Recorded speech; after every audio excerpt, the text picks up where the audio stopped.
Officers Hale and his team ruled the streets with unchecked power, their badges shields against consequence. Raymond Carter knew their type. Cops who saw black men as easy targets, who used their authority to harass, brutalize, and bury the truth beneath falsified reports and lost evidence. He had watched it happen too many times, seen neighbors pulled over for nothing, friends humiliated on the sidewalk, families torn apart by a system designed to protect its own. But Raymond wasn't just another man to be silenced. He was a former Marine, trained to endure, to fight, to survive. And he wasn't going to wait for the next victim. He was going to expose them.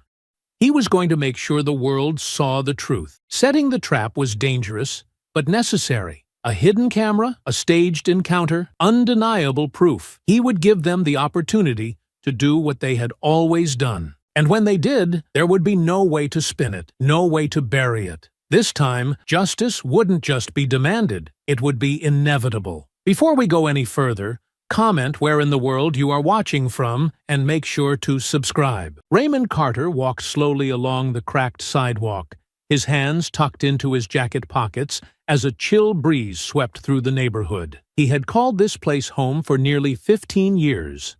Longer than anywhere else in his life. It wasn't perfect. His street had its fair share of boarded-up windows, and the little corner store he used to frequent had closed months ago. But it was still home. To him, at least. To others, it seemed like a problem to be solved. The signs were subtle at first. Police cruisers started lingering a little too long on certain blocks, slowing down as kids played outside or as an elderly couple sat on their stoop. Then the questions began. What are you doing here? Where are you headed? Questions asked in sharp, clipped tones, as if just existing in this space was a crime. Raymond had brushed off the first few incidents. He was a former Marine. He'd been through worse. But it didn't stop. It only grew worse. A few months ago, they'd pulled over his neighbor, an older man who ran a small cleaning business. They called it a routine stop, but everyone knew what it was. A black man in a van full of cleaning supplies must have looked suspicious. The man's granddaughter had filmed the whole thing from her phone. It circulated online for a while, people were outraged, but then the attention died down. Nothing changed. That was what finally got under Raymond's skin. The helpless feeling of watching his neighbors, his friends, his community endure the same harassment day after day, with no real recourse. He'd been trained to defend people, to protect the vulnerable. And here he was, just letting it happen. He first heard about Lisa Tanner from a friend who had once tipped her off about a predatory landlord in another part of the city. She's one of the good ones, his friend had said. Doesn't twist your words. Doesn't stop until she finds the truth. Raymond had been skeptical. Reporters weren't exactly on his list of trusted people, especially the ones who swooped into neighborhoods like his, hunting for stories. But when Lisa contacted him, she didn't sound like someone hunting for a scoop. She sounded curious, serious. She showed up at the community center where Raymond was fixing a leaky pipe. A petite woman with sharp features and even sharper eyes, she introduced herself and got straight to the point. I've been hearing about what's happening around here. I think there's a bigger story. Raymond eyed her suspiciously. A bigger story, huh? And what are you going to do with it?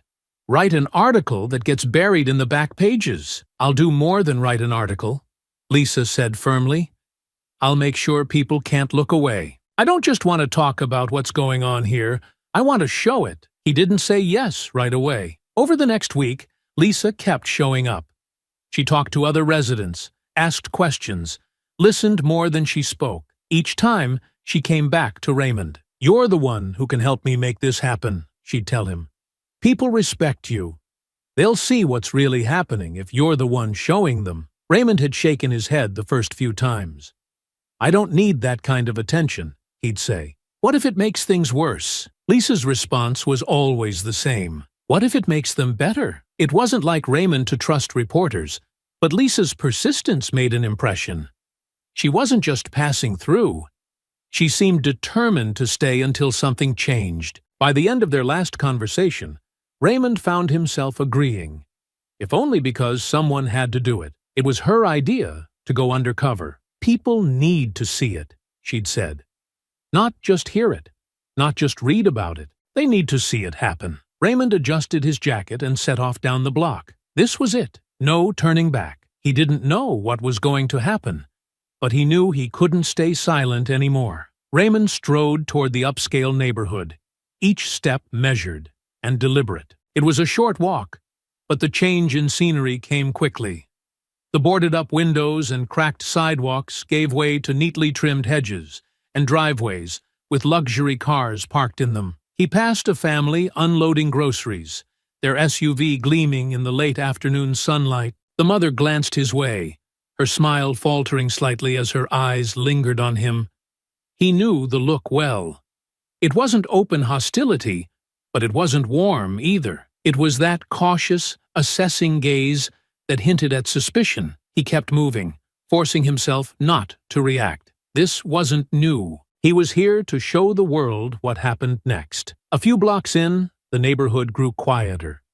The only sounds were the faint hum of a lawnmower and the rhythmic swish of sprinklers. Raymond adjusted his jacket slightly, feeling the hidden camera pressing against his chest. He could hear Lisa's voice in his head, reminding him to stay calm and natural. "Afternoon," a middle-aged man said, stepping out onto his porch with a newspaper tucked under his arm. The man's smile was friendly enough, but his gaze lingered a moment too long. Raymond nodded. "Afternoon?" The man tilted his head, his smile wavering. "You live around here?" he asked, trying to keep his tone casual, but not quite succeeding. "No," Raymond said simply, "just walking through." The man's smile disappeared completely, replaced by a tight, polite nod. "Enjoy your walk," he said, his tone cooler now. Raymond kept moving, his footsteps deliberate but relaxed. Inside, though, his thoughts churned. He didn't have to look back to know the man on the porch was still watching him. Further down the block, a police cruiser idled at a stop sign. Raymond's stomach tightened as he passed, but he made himself look straight ahead. The officers inside didn't move at first, but the longer he stayed on the same street, the more obvious it became. They were watching him, too. At the next corner, the cruiser slowly rolled forward. It wasn't fast enough to catch up, but it wasn't idle anymore. Raymond's mind churned. Was this it? Was it starting already? When he reached the next block, he noticed a second cruiser parked on the side of the road. Two officers leaned against it, talking casually. But their eyes followed him as he approached. One of them said something to the other, and both began to move toward him. Raymond's pulse quickened. He glanced around. Nothing but quiet homes and manicured lawns. He focused on his breathing, just as he'd learned in the Marines. "Stay calm. Stay steady." "Excuse me, sir," one of the officers called out. "Can we have a word?" Raymond stopped, standing tall. "Sure," he said. "What can I do for you?" The officer, a broad man with a square jaw, stepped closer. "We got a call about someone matching your description. Said you were acting suspicious." Raymond raised an eyebrow. "Suspicious? How?" The officer crossed his arms. "Just wandering around." "Not from around here, are you?" "I'm just taking a walk," Raymond replied evenly. The second officer, taller and thinner, joined the conversation. "Well, we're going to need some ID. Just routine." Raymond hesitated. "Am I being detained?" "Not yet," the first officer said, a smirk tugging at his lips. Raymond kept his voice steady. "If I'm not being detained, I'd like to be on my way." The officers exchanged a glance. The first one's smile vanished. "Not so fast. We have some questions." Raymond clenched his jaw. This was the moment he'd prepared for. The moment Lisa had warned him about. The moment that would be caught on camera. "You don't see many guys like you around here," the taller officer said, his eyes narrowing. "Big guy like you walking through a neighborhood like this stands out, don't you think?" Raymond's voice was calm but firm. "I'm just walking." The shorter officer stepped closer, his smirk returning. "Walking? You mean waddling? Maybe you're just out for a stroll, but most people don't call that exercise." The officers chuckled, the taller one shaking his head. "You sure you're not just out here casing the place? Big guy like you must be looking for an easy target, right?" Raymond's jaw tightened, but he didn't move. "I'm just walking," he repeated. "Well," the shorter officer said, his smirk now a sneer, "maybe you should walk a little faster before things get complicated." Raymond didn't flinch. He didn't let his anger show. He knew the camera was rolling, knew Lisa would be watching this later. "I'm not doing anything wrong," he said. The taller officer took another step closer, now towering over him. "No, you're not," he said slowly, "but you sure don't look like you belong here." "Looks can be deceiving," Raymond said. His voice was still calm, but there was an edge to it now. "And I'm not moving." The officers stared at him for a long moment, the tension heavy in the air. The tension crackled like static electricity. The officers stood closer than necessary, their body language shifting from casual curiosity to subtle aggression. Raymond had seen this kind of posturing before. Chest puffed out, arms crossed, the barely restrained urge to assert dominance. He stayed still, his feet planted firmly on the sidewalk, his hands at his sides. Calm, controlled. He knew the camera was catching all of it. "So, you're refusing to cooperate?" the shorter officer said, his smirk curling into something more menacing. "I never said that," Raymond replied. His voice was steady, even measured. "I told you, I'm just out for a walk." The taller officer raised an eyebrow, his tone dripping with sarcasm. "Just out for a walk, huh? Dressed like that?" "Dressed like what?" Raymond asked. "What's wrong with what I'm wearing?" "Nothing," the shorter officer said, his grin reappearing. "Just looks a little out of place, like you're not from around here." "I already told you," Raymond said, holding his ground. "I'm just walking through." "Well, maybe you should walk yourself back where you came from," the taller officer snapped. "You think these people want to see you standing around here?" Raymond didn't flinch. "I have every right to be here," he said calmly. "I'm not breaking any laws." "Your attitude is what's suspicious," the shorter officer shot back. "Guy like you, big and heavy, just wandering through, looking at these houses like they're free for the taking?" Raymond's jaw tightened. He'd had enough. "I haven't done anything wrong," he said firmly. "You stopped me. I'm just walking," the taller officer sneered. "Listen, buddy, I don't know what you think you're doing here, but I don't trust it. You don't look like you belong in this neighborhood, and you sure as hell don't act like you do." "What's that supposed to mean?" Raymond asked, his voice still calm, though his patience was wearing thin. "It means," the shorter officer said, stepping closer, "that maybe we need to have a little chat down at the station. You know, just to be sure." "That sounds an awful lot like you're detaining me," Raymond said, meeting the officer's eyes. "And if that's the case, I'd like to know what law I've broken." "You've got a smart mouth," the taller officer muttered. He leaned in closer, his eyes narrowing. "Maybe you're not breaking any laws, but you're pissing me off, and that's enough to make you a problem." Raymond kept his expression neutral. "Last I checked, that's not a crime." The shorter officer laughed, though it sounded forced. "You think you're clever, don't you? Big, tough guy with all the answers. Let's see how clever you are when we bring you in." "Bring me in for what?" Raymond asked. His voice remained calm, but the edge was sharper now. "I told you what I'm doing. I'm walking through this neighborhood. That's not a crime." "It is when you're casing houses," the taller officer shot back. His tone wasn't sarcastic anymore. It was firm, deliberate, and dangerous. "Casing houses?" Raymond asked, a slight rise in his voice. "That's ridiculous. I'm just walking." "We've got reports," the shorter officer said, his grin gone now. "A big guy, black, matching your description, going door to door trying to look for easy targets." Raymond narrowed his eyes. "You're lying. You never got a call." The taller officer stepped forward, his hand resting on his belt. "Are you calling us liars, sir?" "I'm calling it what it is," Raymond replied. "An excuse." "Excuses don't land people in cuffs," the shorter officer said. "But keep this up, and we'll see if we need to get you down to the station for some questioning." Raymond's pulse quickened, but he held his ground. "I've done nothing wrong. I'm not casing houses. I'm not robbing anyone, and you know that." "Is that so?" the taller officer said, a sneer curling at the edge of his mouth. Because, from where I'm standing, it sure looks like you've been hanging around a little too long. And it sure looks like you're looking for something more than just a walk." Raymond took a slow breath, steadying himself. The camera was still rolling, capturing every word, every sneer, every accusation. But he could feel the temperature rising, the air thick with tension. "I'm not robbing anyone," Raymond said again, his voice clear and firm. "And if you're going to accuse me of that, you'd better be ready to back it up with more than just your assumptions." The officers exchanged a glance. Their confidence didn't falter, but the lines in their faces hardened. Their postures stiffened. They weren't letting him go. The officers' expressions darkened, the sneers turning into something colder. Raymond could feel the weight of their stares, the way they stood too close, their hands inching toward their belts. He didn't move. He couldn't afford to.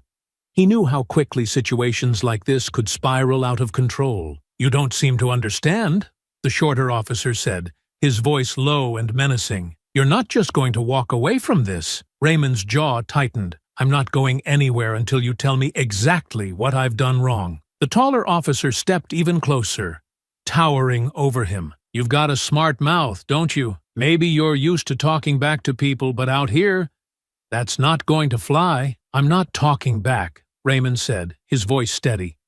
"I'm just asking for some clarity." "Clarity?"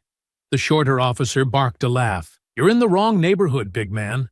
Clarity's not going to help you here." Raymond stood his ground. "I'm not going to let you intimidate me." That was when it happened. The taller officer's hand shot out, shoving Raymond hard in the chest. It wasn't subtle. It wasn't a light push. It was a full-force attempt to knock him off balance. Raymond staggered back, but didn't fall. His training kicked in, instinctively steadying his stance. "Hey!" Raymond barked, his voice sharper now. "What's your problem?" "My problem is you," the taller officer snapped, stepping forward again. "You think you can just stand here and run your mouth like you're untouchable?" Raymond raised his hands, palms open. "I'm not looking for trouble. I'm just standing here." The shorter officer smirked. "Maybe you should have thought of that before you mouthed off." "Mouthed off?" Raymond repeated, his voice rising. "I'm just asking you why you're stopping me. I'm not threatening anyone. You put hands on me. You're lucky that's all we did." The taller officer snarled, closing the distance again. "Guys like you think you can do whatever you want. Not in this neighborhood." Raymond's heart pounded, but he kept his voice firm. "I don't have to explain myself to you. I'm not doing anything illegal. You've got no reason to be in my face." The words barely left his mouth when the shorter officer reached out, grabbing at his arm. Raymond yanked it back, but the movement escalated the tension in an instant. The taller officer seized the opportunity, reaching for Raymond's jacket collar. They weren't just questioning him now. They were making it physical. "Don't touch me!" Raymond snapped, his voice loud enough to carry. He wasn't shouting, but the command in his tone was impossible to ignore. "Or what?" the shorter officer sneered, his grip tightening. "Or I'll defend myself," Raymond warned. He wasn't bluffing. He knew he couldn't afford to make the first move, but he also knew he wasn't going to let himself be manhandled. The taller officer shoved him again, harder this time. Raymond stumbled back, his shoulder brushing against a nearby lamppost. It was clear now. They wanted a reaction.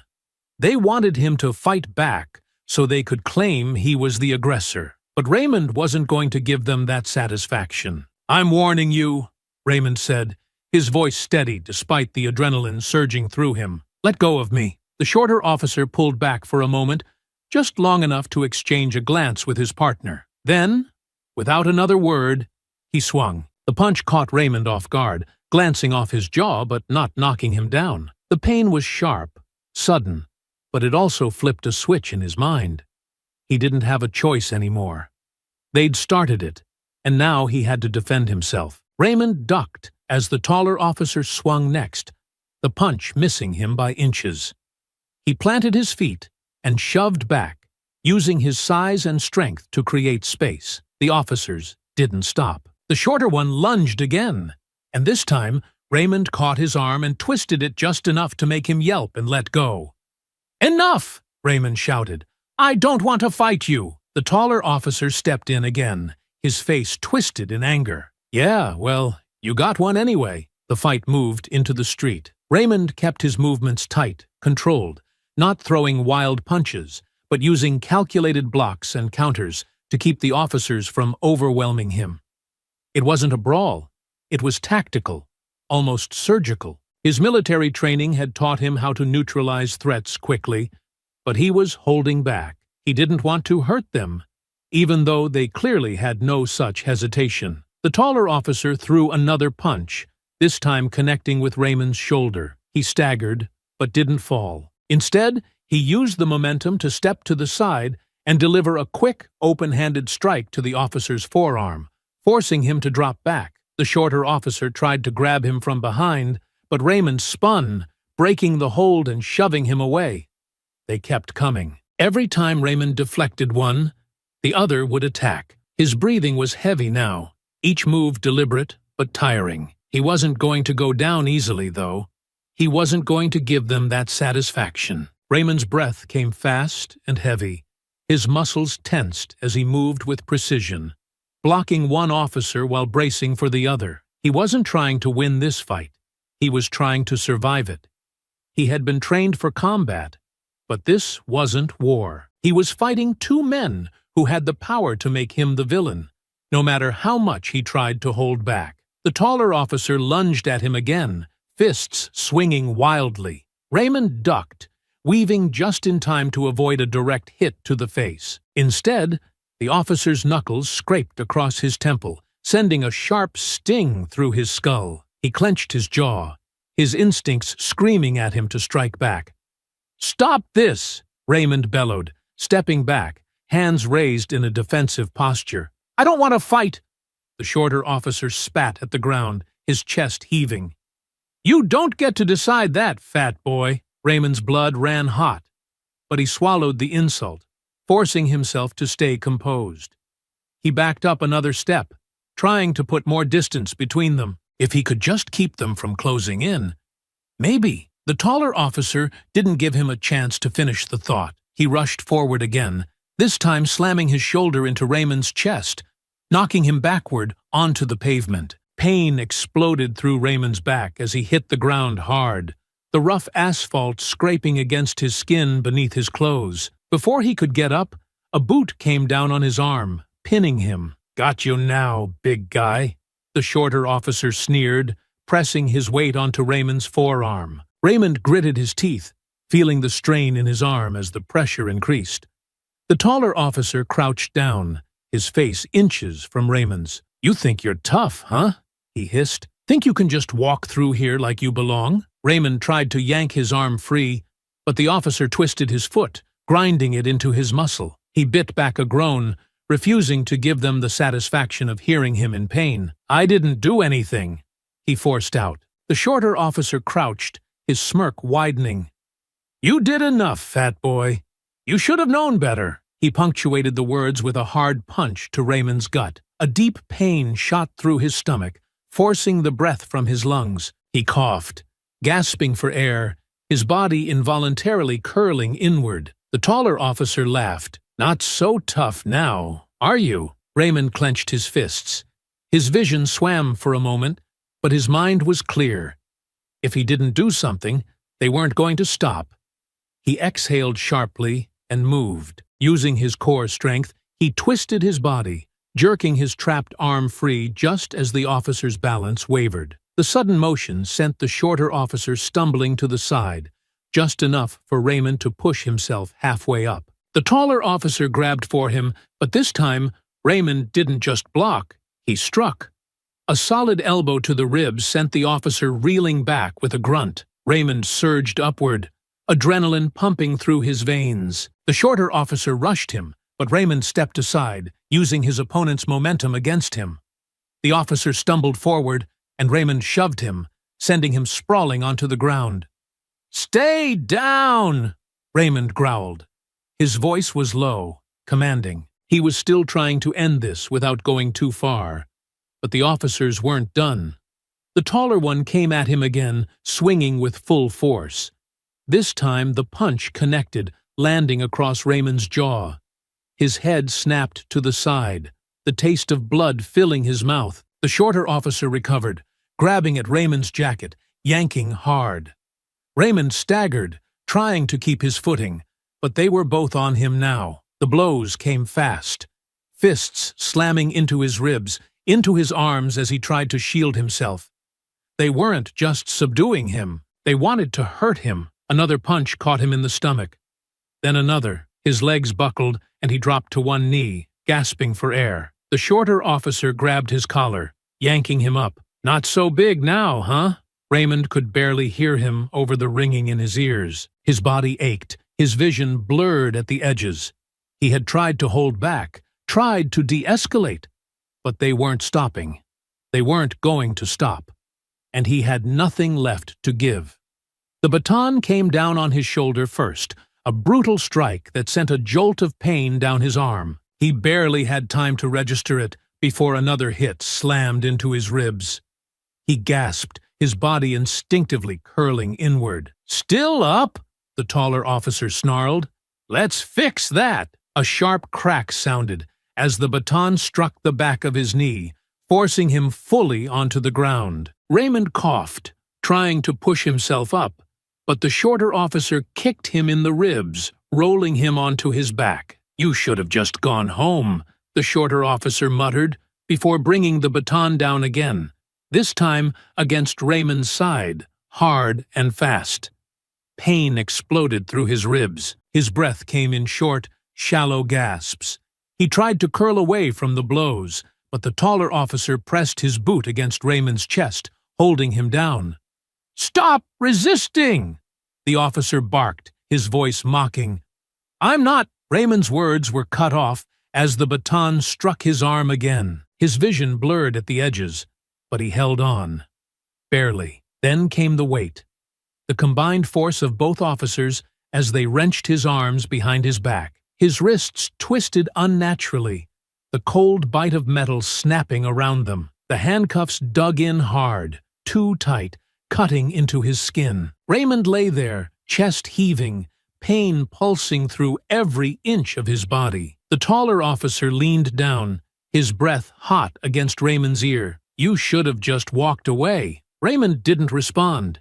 He didn't trust himself to. He kept his head turned to the side, his cheek pressed into the street. But he wasn't defeated. He wasn't broken. They didn't know it yet. But the whole world was about to see exactly what they had done. Raymond lay still on the pavement, his body aching from the repeated strikes. The cold metal of the cuffs bit into his wrists, his breathing ragged, as the weight of both officers finally lifted off him. His cheek pressed against the rough asphalt, the scent of blood and sweat thick in the air. He didn't fight as they hauled him up, his muscles screaming in protest as they yanked his arms higher than necessary. "On your feet," one of them muttered, pulling him up without care for his injuries. His ribs throbbed with every breath, his legs unsteady beneath him. The world tilted for a moment, but he kept himself upright. The officers led him toward the waiting squad car, the distant murmur of voices from a few onlookers carrying through the air. A couple of people stood on their porches, watching. Some shook their heads. No one intervened. The door opened, and they pushed him inside. The seat was hard and uncomfortable, the partition in front of him smeared with fingerprints from previous arrests. Raymond leaned his head back against the seat, exhaling slowly. His body ached, his mind still racing through the events that led to this moment. Outside, the officers spoke with another who had arrived late. He couldn't hear what they were saying, but he didn't need to. Their body language said enough. Casual, relaxed, it was routine to them. The car pulled away, the flashing lights casting a faint glow against the darkened streets. Raymond stared out the window, watching the quiet neighborhood fade behind them. The roads were empty, the houses still. He wondered how many of them had seen what happened, how many of them had looked away. The ride was silent for a while, the occasional crackle of the radio the only sound. Then one of the officers spoke without turning around. "Long night ahead." Raymond didn't respond. He had nothing to say to them. The station came into view, its harsh lights glaring against the night sky. As they pulled into the lot, he braced himself for what came next. The doors opened, and they pulled him out. The ground felt unsteady beneath his feet, or maybe it was just the exhaustion setting in. Inside, the station was cold and sterile, the scent of stale coffee and disinfectant lingering in the air. "Charges?" the officer at the desk asked without looking up. "Trespassing, resisting, assaulting an officer." Raymond's jaw tightened. "That's not true." The officer at the desk barely glanced at him. "Take it up later." They led him to a holding cell, the metal bars clanging shut behind him. The space was small, the bench against the wall the only place to sit. Raymond exhaled, lowering himself onto the bench with a slow breath. His ribs ached with every movement, the dull pulse of pain settling into his muscles. He rolled his shoulders, testing the strain. Across town, Lisa Tanner's phone buzzed against her desk. She barely had time to register the number before answering, her pulse quickening at the urgency in the voice on the other end. "They arrested him." Lisa sat up straight. "What?" "Raymond. They've got him in holding." She gripped the phone tighter, already reaching for her bag. "Tell me you got footage." "More than enough." Lisa was out the door before they finished speaking. Back in the cell, Raymond didn't know how long they planned to keep him here. He didn't know what they would try next. But he did know one thing.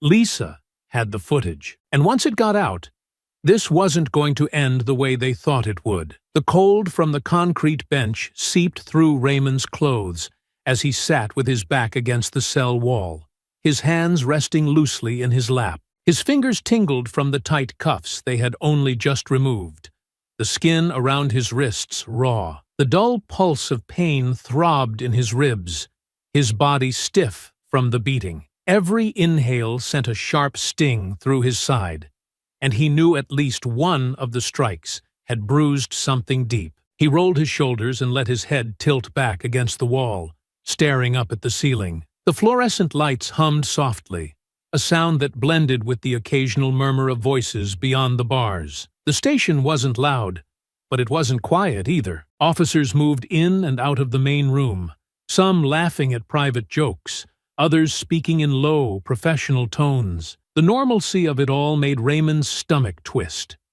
To them, this was nothing. Just another night, another arrest, another black man in a cell. He exhaled slowly, shaking his head. His whole body ached. But the worst of it wasn't physical. It was the anger creeping into his chest, the frustration sitting heavy in his gut. This wasn't how it was supposed to go. He knew getting stopped was a possibility. Hell, that was the whole point. But the way it escalated so fast, the way they went straight to violence, left his hands curling into fists. They were waiting for it, he muttered under his breath, his voice hoarse. They didn't need a reason. His fingers flexed, trying to shake the stiffness. He needed to calm down. He needed to focus. He knew better than to let his emotions take over, especially now. One of the officers walked past the holding cell, barely glancing at him before dropping a file onto the desk at the front. Raymond leaned forward, resting his elbows on his knees. "How long you planning on keeping me in here?" he asked, his voice even but firm. The officer barely acknowledged him, flipping through the paperwork. "Until we process everything." Raymond huffed out a laugh, shaking his head. "Process what? You didn't find anything on me. I didn't break any laws. You just needed an excuse." The officer finally looked up, his expression unreadable. "You can talk all you want. Doesn't change the fact that you're sitting in that cell." Raymond clenched his jaw, inhaling slowly through his nose. "I want my phone call." "You'll get it." "When?" The officer smirked faintly. "Whenever we get to it." Raymond leaned back, pressing his lips together. He knew the game. They wanted him frustrated, wanted him to lash out so they could add more charges, extend the hold, keep him locked up just long enough for things to quiet down. But that wasn't going to happen. Lisa had the footage. The thought settled in his chest, steadying him. He had done his part. The rest was in motion now. Lisa sat at her desk, her fingers hovering over the keyboard, her pulse hammering in her ears. The room was dim, the only light coming from the glow of her laptop screen. The video was playing. She had seen a lot in her years as a journalist. Protests turned violent, leaked body cam footage, grainy cell phone videos of injustice unfolding in real time. But this was different. This was clear. This was undeniable. She leaned forward, her hands gripping the edges of her desk, as she watched the officers surround Raymond. Their postures tense before the first push, the sneers, the shoves, the way they circled him, then the first baton strike. She flinched when it hit, her fingers tightening. Even though she had known what happened, watching it unfold in crisp, high-quality footage made it feel heavier, more real. Raymond hadn't provoked them. He hadn't fought back. They had gone after him because they could. Lisa's stomach turned when the final strike sent him to the pavement. The moment the weight of both officers pressed down on him, the moment he stopped struggling, knowing there was no point, she felt something burn in her chest. Anger, frustration, disbelief that this kept happening, over and over again. Her phone sat next to her, but she couldn't bring herself to reach for it. Not yet. She pressed play again, forcing herself to watch it from the beginning. She needed to be sure. The footage wasn't shaky. The sound was crisp. The words the officers used, the things they said, it was all there. No ambiguity. No gray areas. Lisa swallowed hard, exhaling through her nose. She reached for her phone, dialing a number with steady hands. It rang once, twice. Then a voice picked up. "This better be important," her editor said, his voice groggy with sleep. Lisa didn't hesitate. "I have something." Something big. A pause. Then his voice sharpened. How big? She glanced back at the screen, at the frozen image of Raymond on the ground. His face turned toward the camera, blood on his cheek. Big enough to set the city on fire. Raymond sat in the holding cell, his head tilted back against the cold concrete wall, his body aching from the beating. The bruises were setting in now, a deep, throbbing ache in his ribs and arms that made even breathing a chore. He had tried to adjust his position on the hard bench, but there was no comfort here. The fluorescent lights above buzzed faintly, casting a sterile glow over the room. Officers walked past the bars without looking at him, their conversations low and filled with laughter, as if he wasn't even there. The wait was deliberate. He knew it. They were making him sit, making him stew in it, letting the weight of what they had done settle in his bones. They wanted him frustrated. They wanted him angry. But he wasn't going to give them the satisfaction. The only thing keeping him steady was the knowledge that Lisa had the footage. The whole thing. He exhaled sharply, rubbing his wrists where the cuffs had been too tight. He had been in worse situations before. He had survived worse. But this wasn't just about him. This was bigger. And outside, the city was about to find out just how big. Lisa sat in her car, her laptop balanced on the center console, the video queued up on the screen. The unedited footage played from the moment Raymond entered the neighborhood.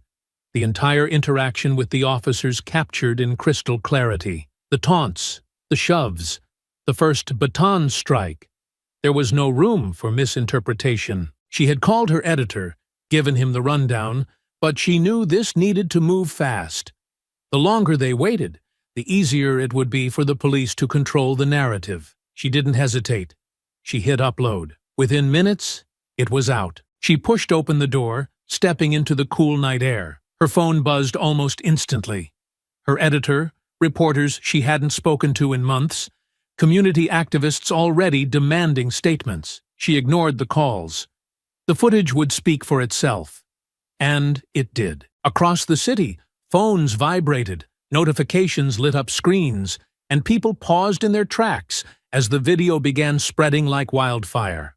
Social media exploded with outrage. The footage reposted across every platform, dissected frame by frame. The hashtag, Justice for Raymond, started trending within the hour. In Raymond's neighborhood, the reaction was immediate. Inside the corner store, a small crowd had gathered, the video playing on a customer's phone, heads clustered around the screen. The shop owner, Mr. Daniels, shook his head, his jaw tight as he watched Raymond take the first hit. "That man served this country," he muttered, "and look at how they treat him." A younger man beside him, maybe in his early 20s, scoffed. "Man, this is what happens when you go looking for trouble. He should have never been over there." An older woman standing behind them crossed her arms. "He wasn't looking for trouble. He was trying to prove a point." "And what did it prove?" The younger man shot back. "That they're gonna do what they always do, that they can beat us down, lock us up, and nothing changes. It proves," Mr. Daniels said, his voice low and firm, "that now the whole damn world can see it." Elsewhere, outside a local diner, two men leaned against the wall, one scrolling through his phone while the other paced. "They didn't even hesitate," the first man said, shaking his head. "They were waiting for an excuse." The second man exhaled, rubbing a hand down his face. "Yeah, and now we gotta figure out what we're gonna do about it. This is bigger than just one arrest," the first man muttered. "This is about all of us." The church doors down the street had been left open, the video playing on a projector inside. A group of community members sat in silence, watching Raymond's last words before the first baton came down. Reverend Harris, a man in his 60s with graying hair and sharp eyes, turned to the crowd. "We cannot let this be just another story," he said, his voice steady. "We cannot let this be forgotten." Some nodded, others murmured their agreement. Outside, a mother sat in her parked car, her hands gripping the steering wheel as the video looped on her phone screen. Her teenage son sat beside her, watching in silence. "This is why I tell you to be careful," she said, finally. The boy swallowed hard but didn't look away. Inside the police station, the shift in atmosphere was palpable. Officers who had been laughing minutes ago now whispered among themselves, checking their phones, glancing toward the holding cells. The station chief stormed out of his office, a phone pressed to his ear, his voice sharp. "How the hell did this get out so fast?" The officer at the desk shifted uncomfortably. "I don't know, sir, but it's everywhere," the chief swore under his breath. "Where's Carter?" "Still in holding." "Get him processed. Now!" Raymond sat up straighter when he saw the movement outside his cell. The energy in the station had changed. Something had shifted. The officer who had ignored him earlier now looked uneasy as he approached the bars. "Looks like you're getting your phone call." Raymond didn't move right away. He let the moment sit, watching the officer's expression shift. Then, slowly, he stood. Lisa had done her job. Now it was time for the rest of the world to do theirs. Raymond sat at the metal table in the dimly lit processing room, a landline phone pressed against his ear. His ribs ached every time he inhaled, and his knuckles were still stiff from being cuffed too tightly. The air smelled like coffee and ink, the usual stench of a station where too many people had been processed before him. Lisa's voice came through the line, steady but urgent. "They just let you make this call?" she asked. Raymond exhaled. "Only because they don't have a choice anymore. They know what's happening," Lisa said. "The video's everywhere and the pressure is mounting, but they're already trying to spin it." Raymond rubbed his temple, wincing at the lingering pain from the officer's baton. "Let me guess. Big black guy attacks officers. They had to defend themselves." "Exactly," Lisa confirmed. "But it's not holding. Too many people saw what really happened." She hesitated. "And there's more. Someone else was recording." Raymond sat up straighter. "Who?" "A kid. High schooler. He was down the street when it happened.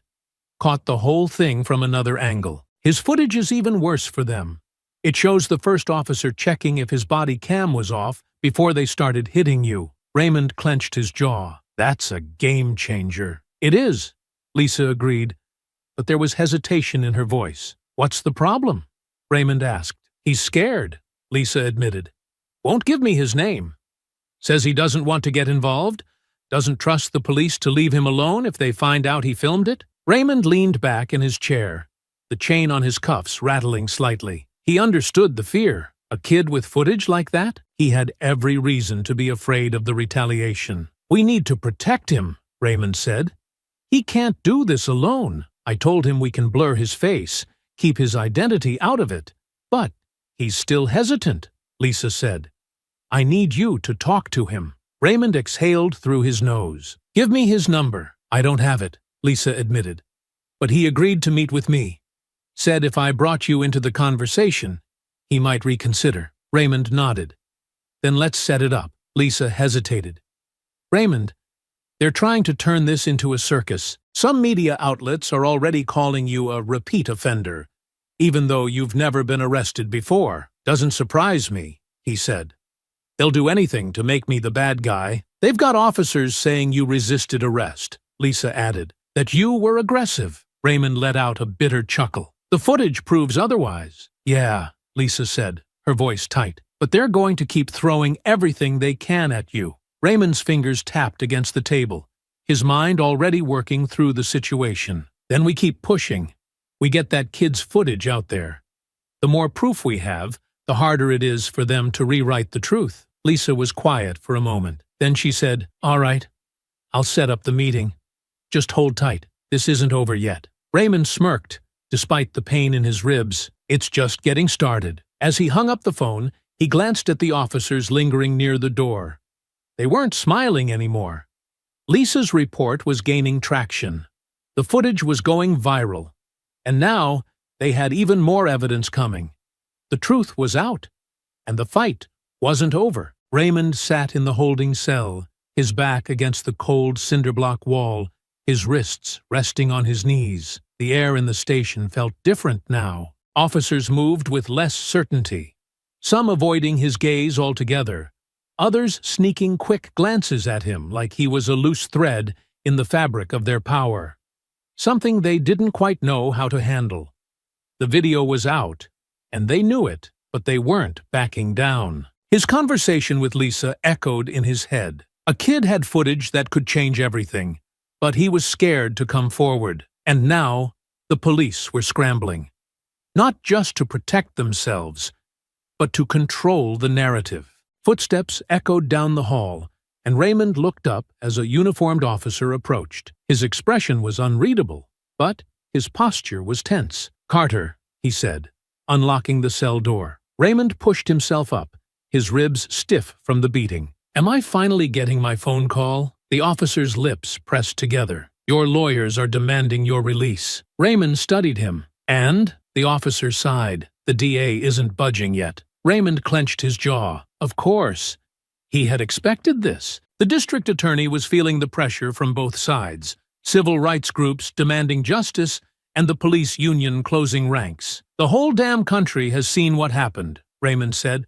"What exactly is the holdup?" The officer hesitated before answering. "The DA's office is considering additional charges." Raymond let out a slow breath, his fingers curling into fists. "Unbelievable." "They're not dropping this," the officer admitted, shifting uncomfortably. "At least, not yet." A voice from behind made Raymond turn. "They won't, unless they're forced to." Raymond's eyes landed on a man leaning against the far wall.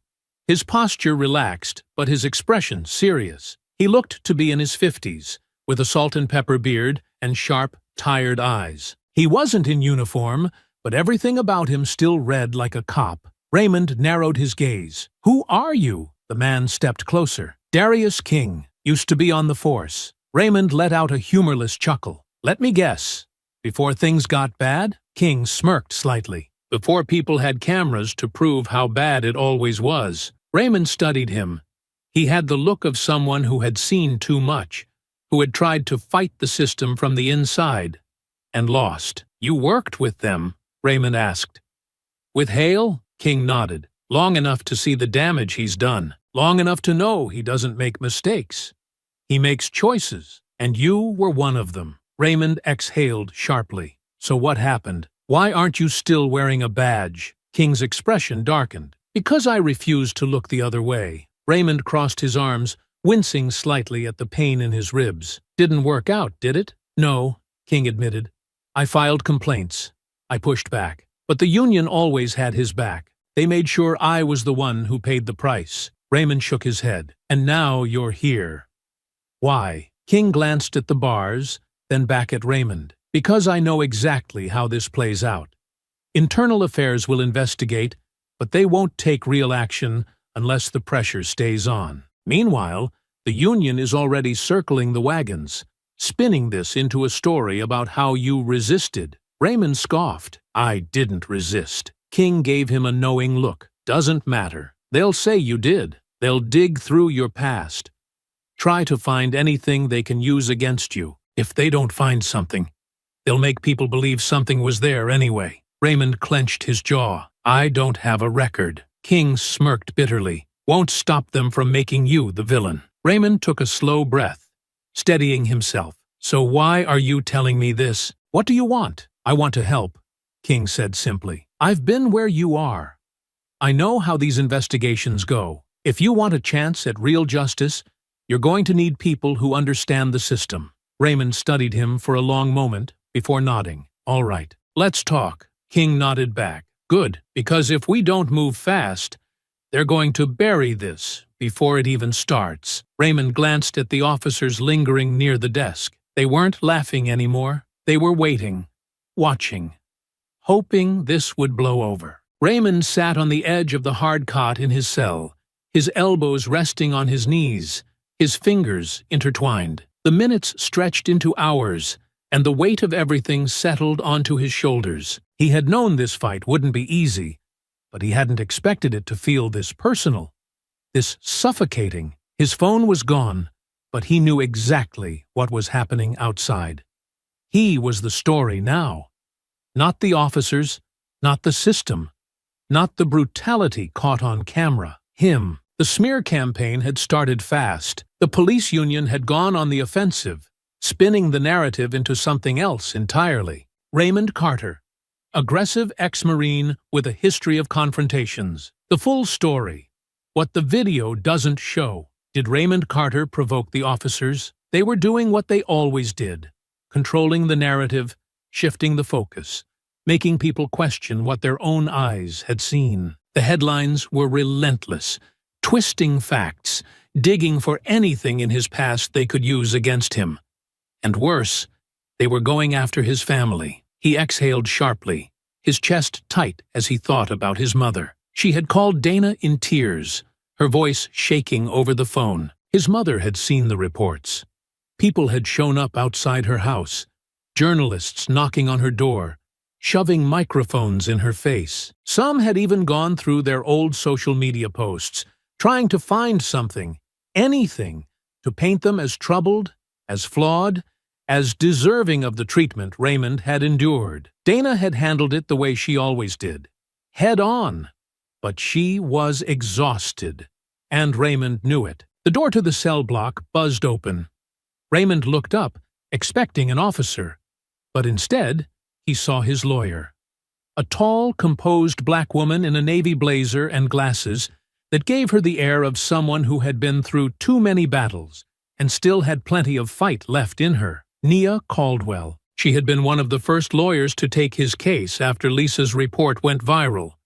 And from the moment she walked in, Raymond knew she was the right person for the job. She sat across from him, pulling out a folder. You doing all right? Raymond let out a dry chuckle. I've been better. Nia nodded. The DA is still stalling. They know they can't hold you forever, but they're waiting to see how the public shifts before they make a move. Raymond's jaw tightened. So they're trying to see if this blows over. Exactly. Raymond sighed. And what's the union saying? Nia's eyes darkened. They're in full defense mode, saying the officers acted appropriately, that you were a threat, that they feared for their lives. Raymond let out a slow breath.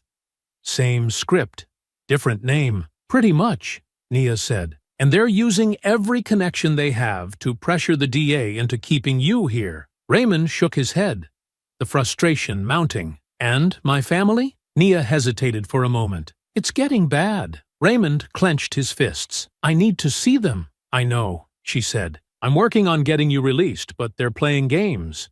We've got the video, we've got public support, but they're betting they can ride it out until people lose interest. Raymond's stomach twisted. Lisa won't let that happen. Nia gave a small smirk.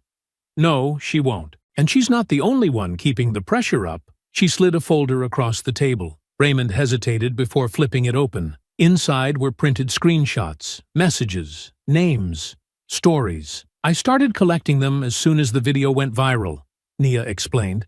People started reaching out. People from your neighborhood. People from across the city, all with their own stories about Hale and officers like him. Raymond scanned the pages. Testimonies from black men who had been harassed for walking in the wrong neighborhood. Parents whose teenage sons had been stopped for no reason. Workers pulled over and searched on their way home. One message stood out. A handwritten letter scanned into the file. I was 15 when it happened to me. Officer Hale stopped me on my way home from school. Said, I matched a description. I was too scared to fight back when he threw me against the car.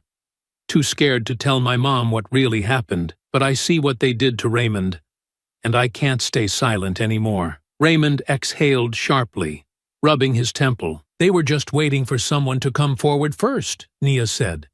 And now they are. Raymond closed the folder. His ribs still ached. His head was pounding. But for the first time since this all started, something inside him felt stronger. They're not going to bury this, he said. No, Nia agreed. They're not. Raymond leaned back in his chair, his gaze steady. He was still behind bars, still in the thick of it. But outside, the fight was growing, and this time, he wasn't fighting alone. Raymond sat in the holding cell, his arms resting on his knees as he listened to the faint hum of voices beyond the bars. He knew something had changed. The air in the station felt heavier, charged with something different. The officers moved with an unease that hadn't been there before. They weren't laughing. They weren't making casual remarks as they passed by his cell. Because they knew. Internal Affairs was digging. And what they were finding wasn't just about what had happened to him. It was bigger. Raymond heard footsteps approaching. He looked up as Nia Caldwell appeared outside his cell, her face unreadable. The guard unlocked the door, allowing her inside. She took a seat across from him, opening a folder. They're still stalling on your release, she said, her voice calm but edged with frustration. Raymond exhaled sharply. What's the excuse now? They're pretending they need more time to review the full scope of the incident. Nia shook her head, which is ridiculous, because the entire country has already seen what happened. But the good news is, Internal Affairs has started pulling records on Hale's team. Raymond's eyebrows lifted. And? Nia leaned forward. It's bad. Worse than we thought.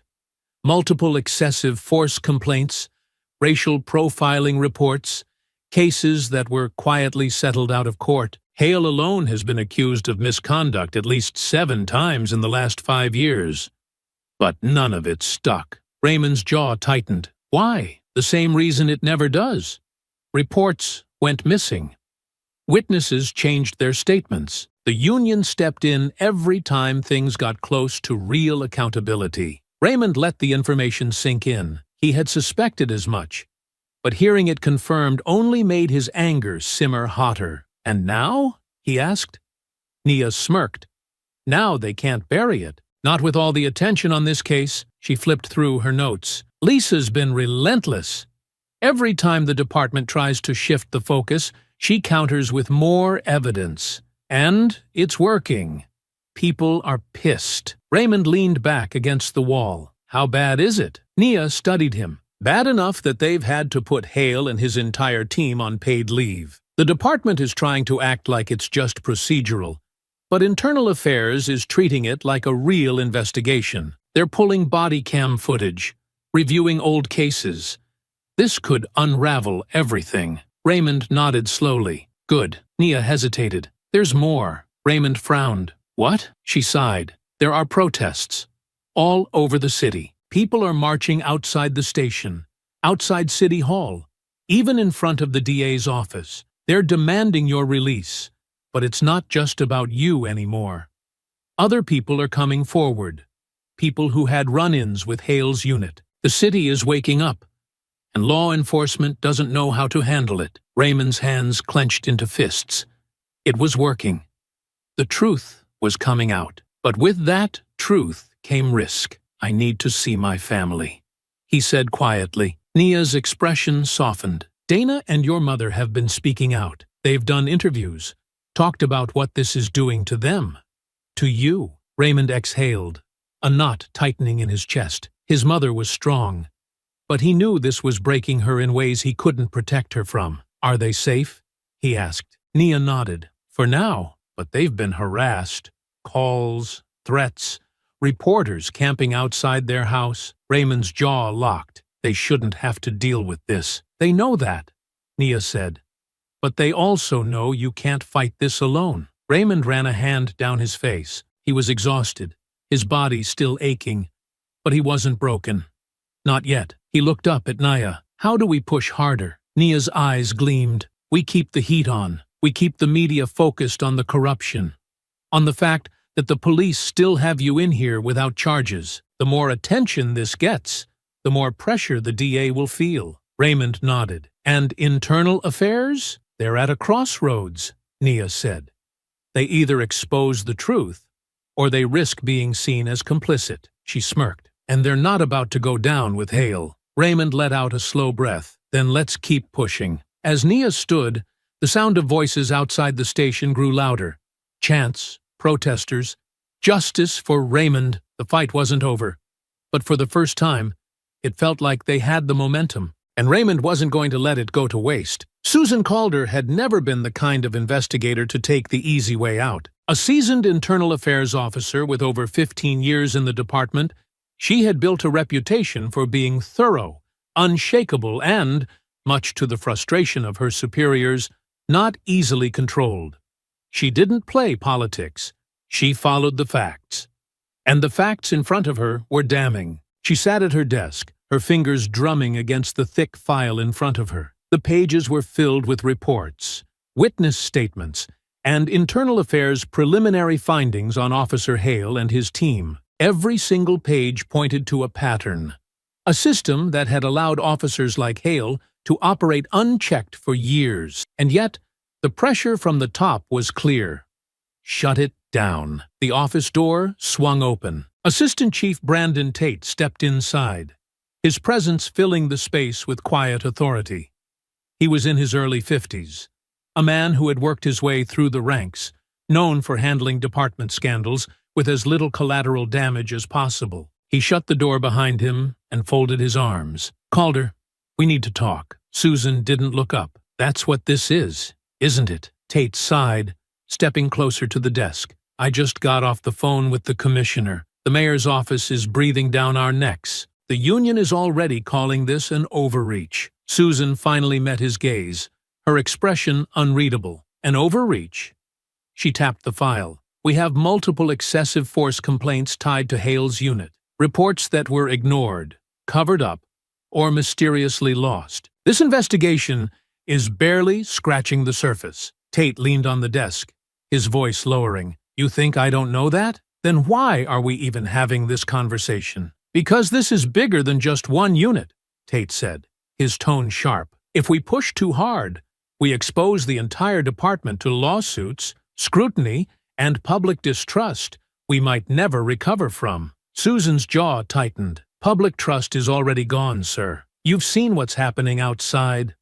The protests aren't just about Raymond Carter anymore. People are coming forward with stories of harassment, racial profiling, and excessive force. If we try to sweep this under the rug, we only prove them right." Tate exhaled, pinching the bridge of his nose. "You think I don't see that? But this isn't just about justice, Calder. It's about politics. If this case goes too deep, it doesn't stop with Hale. It goes all the way up. And then, where does that leave us?" Susan narrowed her eyes. "Maybe it leaves us where we should have been all along. Actually holding people accountable." Tate's gaze hardened. "You don't understand how this works." "No," Susan said, standing up, her voice unwavering. "I understand exactly how it works. I understand that for years Hale got away with this because the people in power let him. I understand that if we back down now, we are no better than the officers who looked away while he brutalized people." Tate shook his head, his voice lowering. "If we bury this, the department survives." Susan took a slow breath. "And if we don't, maybe it finally changes." A silence stretched between them. Tate's jaw tightened. "You're not backing down, are you?" "No," she said simply. "I'm not." Tate let out a long exhale, then straightened. "Fine. but you better be damn sure you can finish this fight. Because once it's out of the department's hands, there's no coming back." Susan watched him leave, her heart pounding. She already knew there was no coming back. This case was going to shake the entire system, and she was ready. Lisa sat across from Darius King and Nia Caldwell in the back of a small cafe, her laptop open in front of her. The screen glowed with headlines, social media feeds, and breaking news segments that were covering the case. The protests had grown larger. The pressure on the department was mounting. But with that pressure came resistance. "They're pushing back harder," Lisa said, scrolling through an article. More media outlets are running hit pieces on Raymond, calling him reckless and combative. They're framing the protests as unrest instead of what they really are, people demanding justice. King leaned back in his chair, rubbing a hand down his face. "It's what they do. If they can't make him disappear, they'll make him the villain." Nia was flipping through documents, her expression unreadable. The DA is still dragging their feet. Even with the protests, even with internal affairs starting to crack open old cases, they're hoping to wait it out. They think if they stall long enough, public outrage will shift to something else. Lisa sighed, closing her laptop. "So what do we do?" King smirked slightly. "We don't give them time to breathe." Lisa leaned forward, intrigued. "What are you thinking?" King folded his arms. "We have stories. Not just Raymond's. Other people are coming forward, right? Let's put them out there. Not in some polished press conference, not in some carefully worded news segment. We take their words directly to the people. Video interviews, live streams. Let them tell their own experiences." Lisa's eyes widened slightly. "You want to bypass traditional media?" King nodded. "The mainstream outlets are playing both sides, afraid to call this what it really is. But the internet? Social media? That's where we win." Lisa exchanged a glance with Nia, who gave a slow nod. "It's risky," the lawyer admitted, "but it's the best way to keep the momentum." Lisa tapped her fingers against the table, already forming a plan. "All right, I can start reaching out to the people who sent us messages. We'll record their stories, make sure they're protected." Nia set her folder down. "Meanwhile, I'll ramp up legal pressure. I have contacts in civil rights groups, advocacy organizations. If the DA won't move, we'll force their hand." King cracked his knuckles. "And I'll handle the street side. I know officers who left because of Hale. They might not want to talk publicly, but they'll talk to me. If I can get them on record." Lisa nodded. "That would be huge." A weight settled between them. This was the moment, the tipping point. If they didn't act now, if they didn't push harder, the system would bury the case like it had so many before it. Lisa took a deep breath. Then, "Let's make our move." The night air was thick with tension as Lisa set up her camera in the dimly lit office space she had rented for the interviews. The walls were bare, the furniture minimal. Just a few chairs, a desk, and a tripod with her camera set up against the plain backdrop. It wasn't polished, but that didn't matter. What mattered was the stories they were about to capture. She glanced at the time on her phone. The first speaker would be arriving any minute. Darius King stood near the window, his arms crossed, scanning the street below. His face was set in a deep frown. "They know what we're doing," he muttered. "I got word from some guys still in the department. Officers are warning people to stay quiet." Lisa tightened the camera's focus, adjusting the frame. "How bad is it?" King let out a low chuckle, shaking his head. "Bad enough that they're trying to intimidate people before they even say a word. But you know what that tells me?" He turned to look at her. "It tells me they're scared." Lisa met his gaze. "Good. They should be." The door to the office opened, and Lisa turned, straightening up as a woman entered. She was in her mid-40s, dressed conservatively in a gray sweater and slacks, her posture stiff with nerves. Her fingers gripped the strap of her purse so tightly her knuckles were white. Lisa stepped forward, offering a gentle smile. "Angela Brooks." The woman nodded. "Yes, I almost didn't come." King stepped forward, his voice steady but reassuring. "We understand. You don't have to do this if you're not ready." Angela took a deep breath, standing in place for a long moment before finally shaking her head. "No, I need to. My son. He was lucky. We got him out before they could ruin his life. But how many others didn't? Lisa gestured toward the chair in front of the camera. Take your time. Just tell your story. Angela hesitated before slowly lowering herself into the chair. She exhaled shakily, clasping her hands together in her lap. The camera light blinked red, recording. She looked into the lens. My son was 17 when they arrested him. They said he fit the description of a robbery suspect. She swallowed hard, blinking rapidly before continuing. He was coming home from a friend's house, just walking. But they threw him against the hood of a police car, searched his pockets, called him a thug. Her voice wavered, but she kept going. They put him in the system. It took us months to clear his name. He still has nightmares about that night. Lisa sat behind the camera, nodding silently, not rushing her. Angela's fingers twisted together in her lap. I tried to file a complaint. They shut me down. Said if I kept pushing, they'd find something on him. She let out a bitter laugh. He was a kid, a straight A student, and they wanted to ruin him. King exhaled, shaking his head. He had seen this too many times. Angela's eyes burned with restrained anger. Hale and his team. They do this because they know no one will stop them. Lisa glanced at King, and they exchanged a silent understanding. This was bigger than Raymond. It always had been. By the time Angela finished, Lisa's phone was buzzing non-stop. Messages from people who had seen the video and wanted to tell their stories too. Others asking how they could help.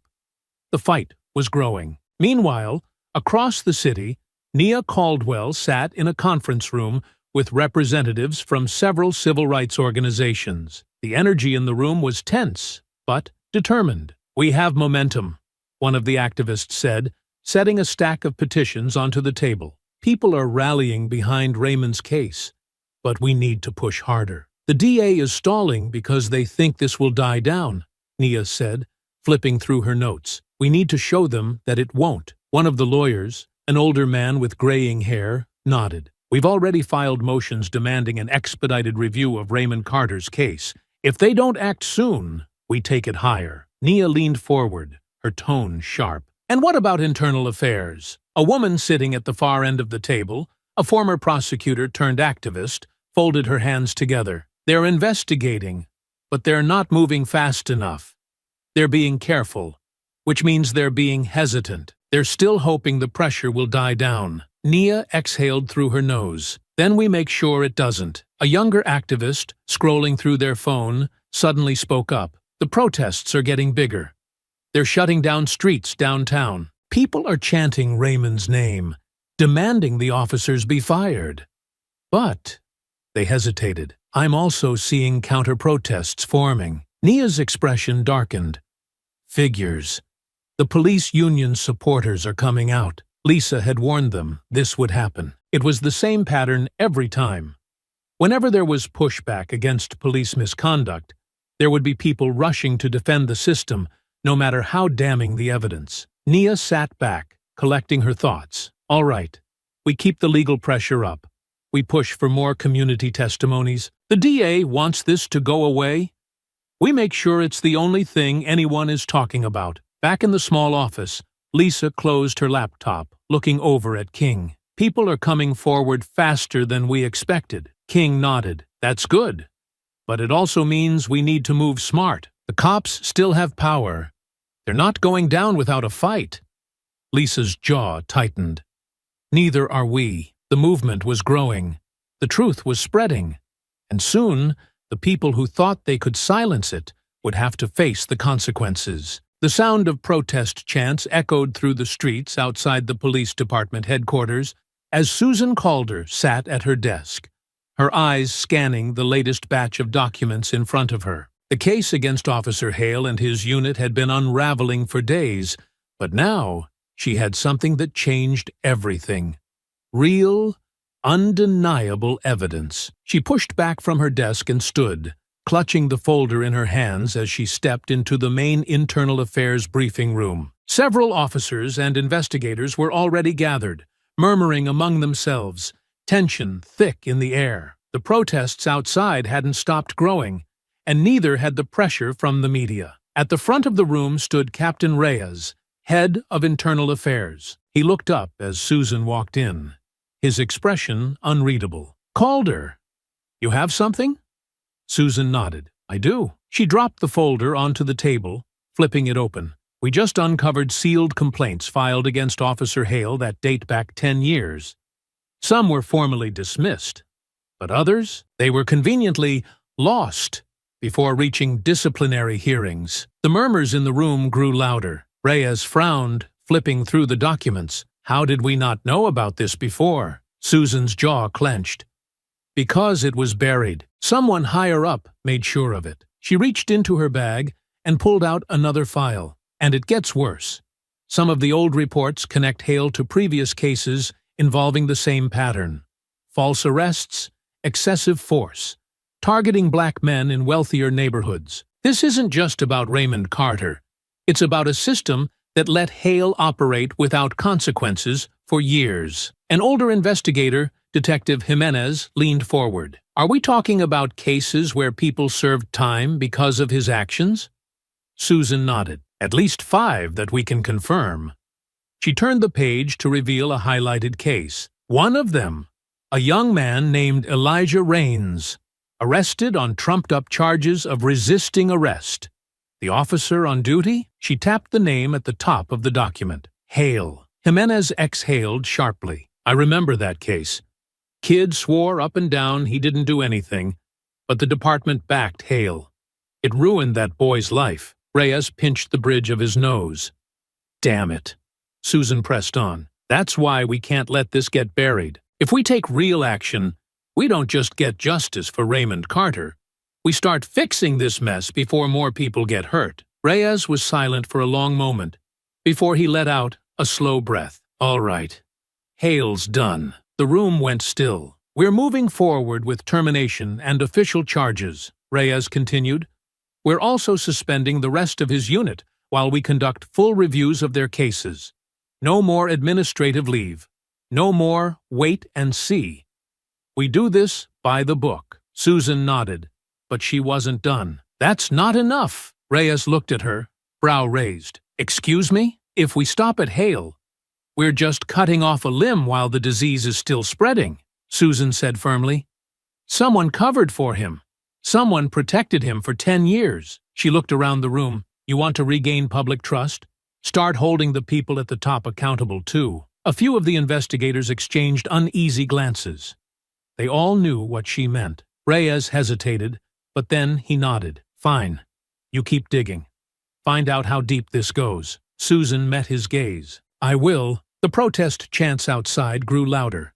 The department's internal email system buzzed with official notices. Officer Hale, terminated. Officer Grant, suspended pending review. Officer Daniels, suspended. Officer Phillips, under investigation. The department wasn't just taking action against Hale. His entire unit was under fire. Inside the precinct, officers whispered among themselves, some shocked, others furious.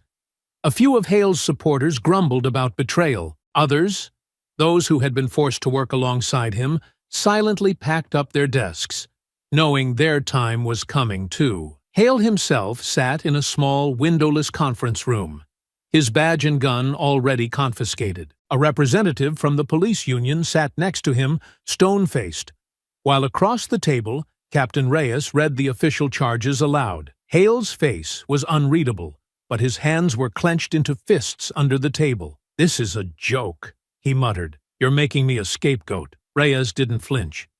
"No, we're holding you accountable." The door opened, and 2 officers stepped inside. "Officer Hale, you are officially under arrest." Hale's jaw tightened, but he didn't resist as the cuffs snapped around his wrists. For the first time in his career, he was on the other side of the law. And this time, no one was going to cover for him. Susan watched from her office window as Hale was led out the back entrance of the precinct. His face was set, his shoulders stiff, but this time, there were no cameras to spin the story in his favor. A small satisfaction settled in her chest, but she knew this was just the beginning. She turned back to her desk, flipping open a new file. Hale wasn't the last. There were more. And, She was going to take down every last one of them. The city felt different now. For years, the community had whispered about the things that happened in the shadows, the sudden stops, the unnecessary searches, the way certain officers seemed untouchable. But now, for the first time, those whispers had become shouts. Word spread fast. Officer Hale and his entire unit were gone. Not just suspended, not reassigned, gone. Their names stripped from the precinct roster, their badges taken, their faces on the news not as law enforcement, but as criminals, and the city celebrated. At first, it was small gatherings, neighbors stepping onto porches, exchanging looks that said, "Finally." Then it grew. People poured into the streets, not in anger, not in protest, but in relief. Outside the precinct, a crowd formed, not with signs of frustration, but with voices lifted in victory. "You hear that?" an older man said, standing with his arms crossed as he looked up at the police station. "That's silence. No more of them out here, doing whatever they want." A group of teenagers, who had grown up knowing to avoid certain streets when Hale was on duty, stood with their heads high. One of them, a boy barely 16, wiped at his eyes before shaking his head. "I thought they were untouchable. They wanted us to think that," his mother said, resting a hand on his shoulder. "They wanted all of us to think that. But now, they had proof that the badge wasn't a shield against consequences." Across town, in the neighborhoods that had suffered the most under Hale's watch, music played from open windows. Families gathered on sidewalks, not just talking about what had happened, but about what came next. People who had once been too afraid to speak up shared their stories openly. They weren't just angry anymore. They weren't just mourning lost time, lost years, lost lives. They were hopeful. Inside the police department, it was a different story. The officers who had once moved through the halls with certainty now walked in silence. The ones who had laughed at the complaints, who had looked the other way, who had told themselves they were just doing their jobs, they didn't speak now. They didn't make eye contact with each other because Hale was gone, and so were the people who had protected him. The weight of it settled in. A young officer, fresh to the force, passed by an older detective and muttered, "I never thought they'd actually—" The detective cut him off with a look. Neither did they. It wasn't just Hale's reputation that had crumbled. It was the entire illusion that officers like him would always get away with it. Captain Reyes watched it all unfold from his office window. He could hear the voices outside, the sound of a community that had won. His gut twisted, not with anger, not even with frustration, with regret. He had known. Maybe not every detail, maybe not every name, but he had known enough, and he hadn't stopped it. Susan Calder stepped into the room behind him. He didn't turn to look at her. She didn't speak right away, just let the weight of the silence settle before saying, "It didn't have to take this long." Reyes let out a slow breath. "I know." Susan moved beside him, looking out at the celebration happening just beyond the glass. "They're not done," she said. "This is just the beginning." Reyes nodded slowly. "Yeah." He looked down at the files still on his desk, the cases being reopened, the names that were still under investigation. The people who had let this happen weren't done answering for it. Outside, the celebration carried on. But it wasn't just about what had been torn down. It was about what came next. Raymond Carter had been their first victory, but he wouldn't be their last. The news spread faster than anyone could have expected. Every major media outlet ran the headline across their screens, and within minutes, it was plastered across social media, lighting up the city with a sense of justice that had long felt impossible. The district attorney had dropped all charges against Raymond Carter. It was official. After weeks of public outcry, relentless legal pressure, and the overwhelming weight of evidence exposing the corruption within Hale's unit, the state had no choice but to back down. Inside his holding cell, Raymond sat still, absorbing the magnitude of what had just happened. The walls around him had always felt cold and unmovable, a place where time stretched endlessly, where freedom felt distant, no matter how close it truly was. But now, something was different. The The voices outside, the low hum of movement within the precinct, the shifting energy in the air.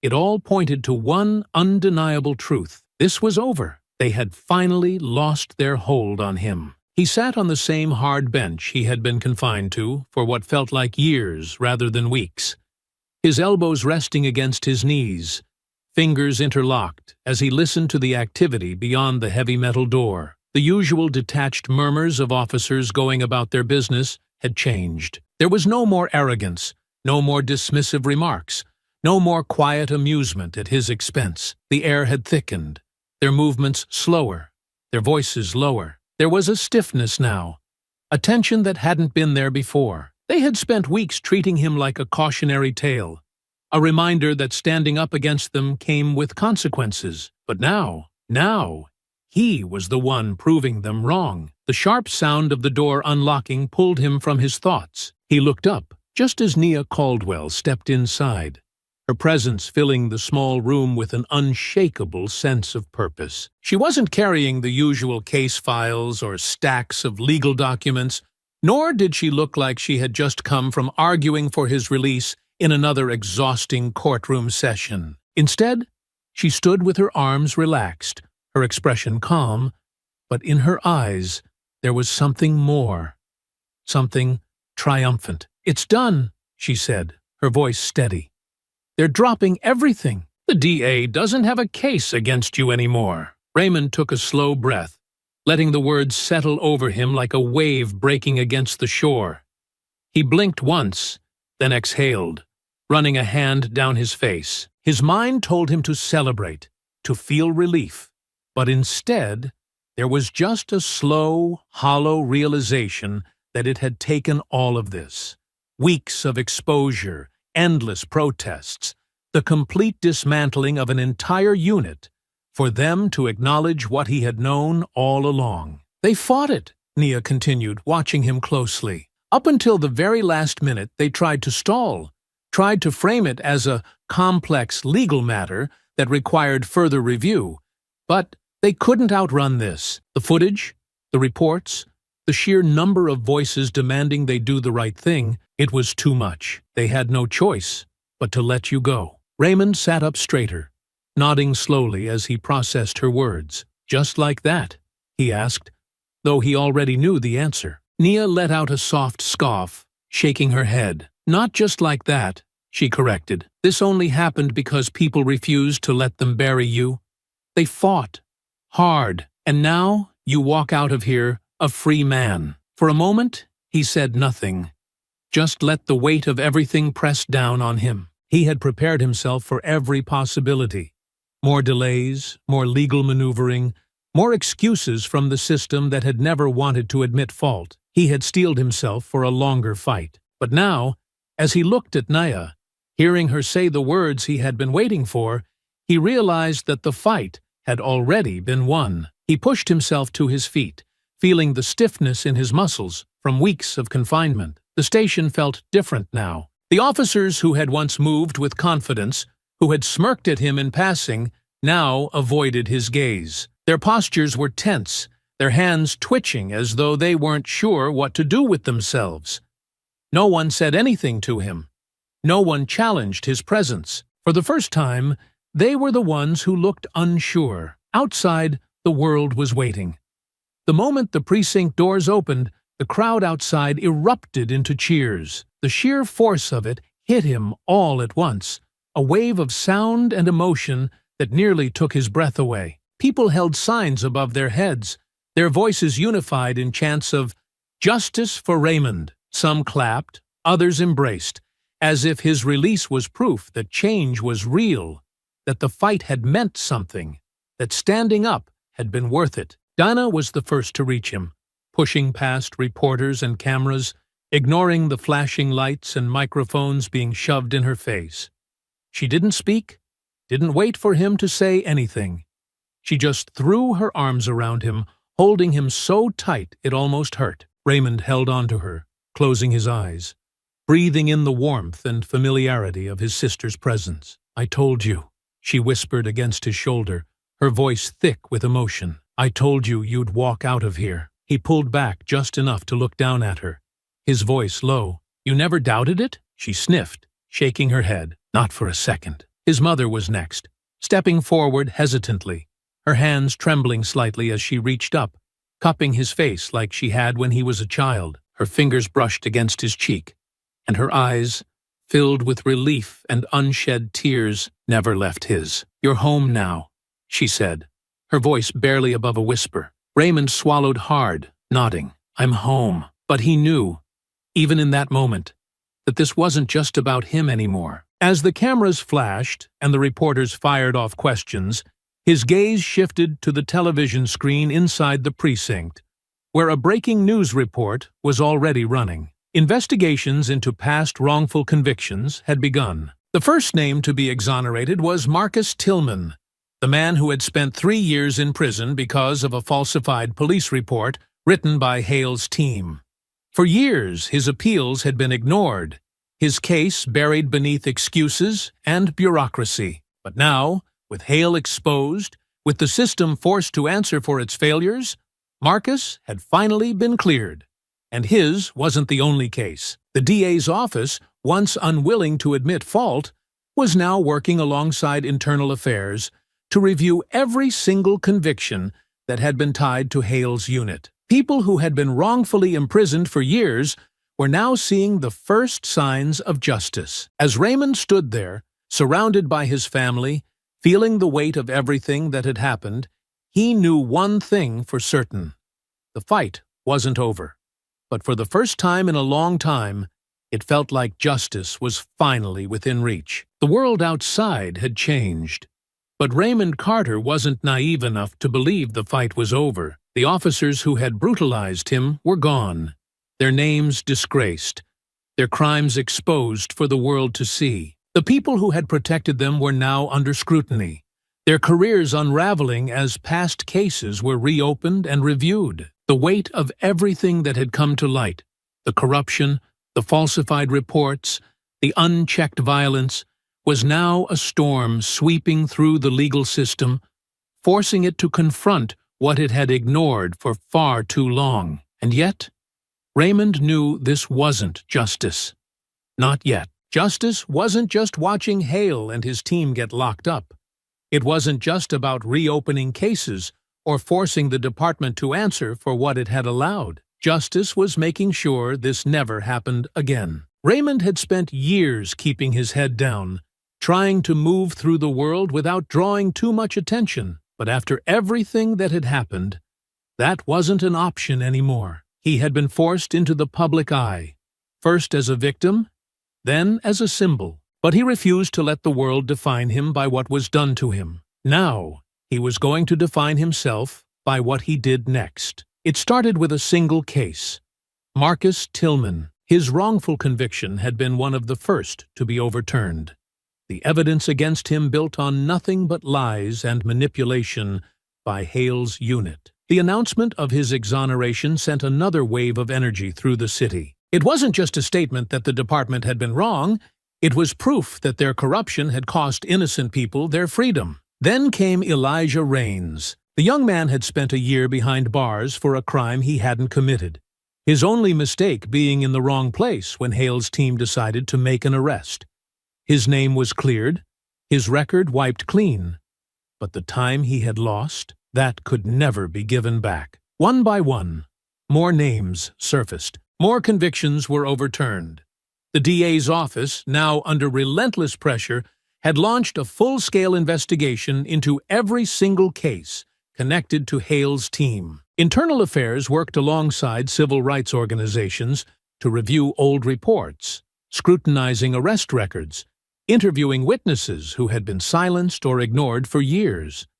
And the more they looked, the worse it got. The city had been built on a lie, on the idea that officers like Hale had been cleaning up the streets, when, in reality, they had been creating the very crimes they claimed to be fighting. They had destroyed lives with fabricated charges, beaten confessions out of innocent men, planted evidence when the truth wasn't convenient, and now, for the first time, those lies were being ripped apart. Raymond could have walked away. He could have taken his exoneration, taken his settlement, and disappeared into a quiet life, away from the cameras, away from the endless cycle of fighting a system designed to protect itself. But after everything he had seen, after everything that had been revealed, how could he? He didn't ask to be a leader. He didn't ask to be the face of a movement. But the moment he stepped out of that cell, the moment he looked into the eyes of the people who had fought for him, who had refused to let his story be buried, he knew he had a responsibility. So,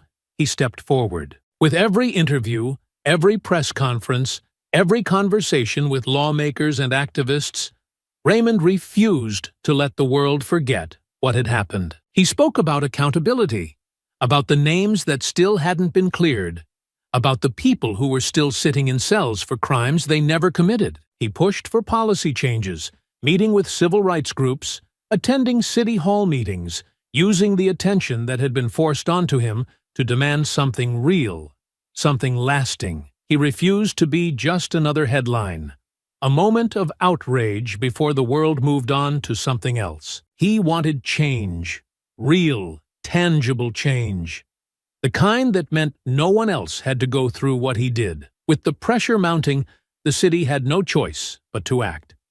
A new civilian oversight board was established, tasked with investigating claims of police misconduct. For the first time, officers would no longer be allowed to police themselves. Mandatory body cameras were enforced. No more malfunctions, no more lost footage when it mattered most. The police union, desperate to protect what little power it had left, fought back, claiming the reforms were an attack on law enforcement. But the public wasn't listening. Not anymore. Raymond met with lawmakers, activists, community leaders, anyone who was willing to listen, anyone who was willing to push for more. The old system had failed them all, and now the people were taking control of their own future. Lisa Tanner continued exposing more cases, working alongside Darius King and other former officers who had walked away from the force because they refused to be complicit. More whistleblowers came forward, officers who had once feared retaliation, now emboldened by the fact that Hale's fall meant that they weren't untouchable anymore. The change wasn't perfect. The fight wasn't over. But for the first time, it wasn't impossible. As the months passed, Raymond found himself standing in front of a crowd, looking out at the faces of people who had been there since the beginning. They weren't just here for him anymore. They were here for each other, for every name that had been wrongfully taken, for every person who had been silenced, beaten, erased by the system. "This isn't just about one man," Raymond said, his voice steady, his presence commanding.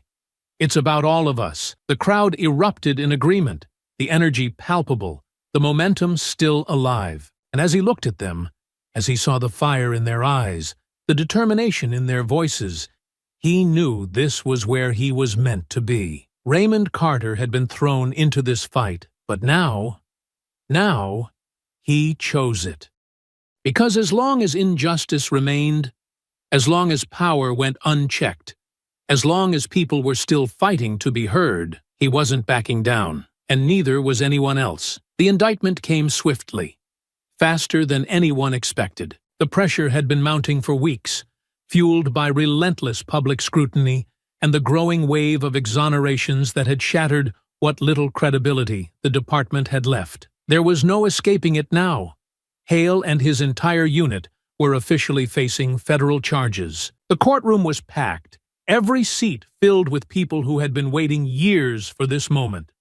The courtroom was packed, every seat filled with people who had been waiting years for this moment. The air was thick with anticipation as the charges were read aloud. Civil rights violations, obstruction of justice, excessive force, conspiracy. Each count was another nail in the coffin of a man who had once terrorized the very people he had sworn to protect. Hale sat at the defense table, his posture rigid, his jaw tight. The arrogance was gone. The unwavering confidence that had carried him through years of misconduct had finally cracked under the weight of undeniable truth. His hands, once so quick to reach for a baton, now trembled slightly as he clasped them together. His attorneys argued that he had simply been doing his job, that the pressure of the streets demanded force, that he was being unfairly targeted in a politically motivated case. But their words rang hollow in a room filled with victims who had spent years trying to be heard. The prosecution wasted no time dismantling the facade. They presented body camera footage that had been lost until Internal Affairs recovered it. Reports filled with inconsistencies and blatant fabrications, sworn testimony from officers who had been too afraid to speak out while Hale still had power. There was no spinning this anymore. It wasn't just Hale. His entire unit was being brought down with him. Grant, Phillips, Daniels, every officer who had falsified a report, every cop who had stood by while Hale brutalized civilians, every name that had been tied to the corruption was now answering for it. The same system that had protected them for years had finally turned its back on them. Not because it wanted to, but because it had no other choice. For the people who had suffered under them, the ones who had been arrested, beaten, humiliated, and ignored, it was vindication. The fight had been long, exhausting, and full of moments where it felt like change would never come. But now, as the final verdicts were handed down, it was clear. The fight had been won. The police department had been forced to change. No longer could it brush complaints under the rug, pretending that abuse of power was nothing more than a few bad apples. The system had finally been forced to acknowledge what the community had known for years. This wasn't a mistake. This was a pattern. The first step had been the creation of an independent civilian oversight board, a panel made up of legal experts, community leaders, and former officers who had walked away when they saw the corruption firsthand. For the first time, misconduct cases wouldn't be buried inside the department, but investigated by people who weren't afraid of the truth. New policies were rolled out, policies that should have existed long ago. Body cameras were now mandatory, and any officer who turned theirs off or tampered with footage faced automatic termination. No more malfunctions.